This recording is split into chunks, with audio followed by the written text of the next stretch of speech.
السلام علیکم، میں نمراز شہاب اور آپ دیکھ رہے ہیں فلائی نیوز۔ گزشتہ شب ماچکو کے علاقے میں مسلح ڈاکوؤں نے پنجاب پولیس کی 2 موبائلز پر حملہ کرے 11 پولیس جوانوں کو شہید اور 7 کو زخمی کر دیا تھا۔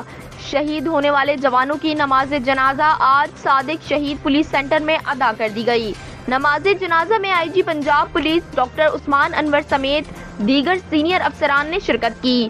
آئی جی پنجاب ڈاکٹر عثمان انور سینئر افسران کے ہمراہ شیخ زید ہسپتال رحیم یار خان بھی پہنچے، جہاں ڈاکوؤں کے حملے میں زخمی ہونے والے پولیس اہلکاروں کی عیادت کی اور خیریت دریافت کی اور جلد صحتیابی کے لیے دعا بھی کی گئی اور زخمی اہلکاروں کو علاج معالجے کی بہترین سہولیات کی فراہمی کے لیے ہدایات دیں۔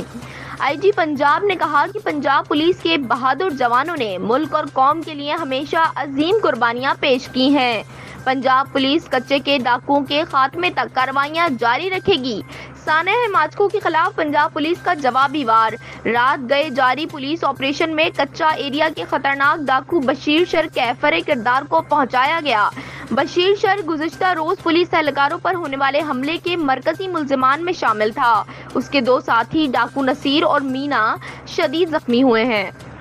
امام کی نشاندہی ہے، ان کا ایک مین بندہ مارا گیا ہے، 4 ان کے یا 5 زخمی ہیں۔ اسی آپریشن میں اسی جگہ پہ پولیس کی ریٹیلیشن پہ کل رات کے آپریشن کے بعد مور اوور جہاں تک تعلق ہے سندھ پولیس کا، آج بھی ان کے ڈی آئی جی صاحب آئے ہوئے ہیں، آئی جی صاحب سے رابطہ ہے، اے پی سی بھی ہم ان کی استعمال کر رہے ہیں، مکمل دونوں پولیس کا تعاون ہے۔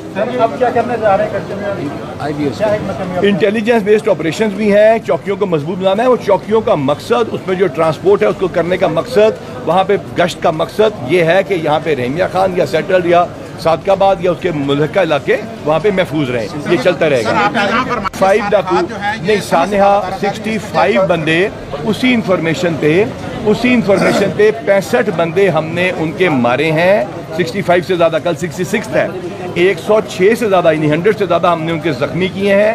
Intelligence based operation latest equipment کے ذریعے، thermal imaging, night vision chief minister صاحبہ نے ہمیں دی ہیں، اسی کے ساتھ سے ہم یہ کر رہے ہیں۔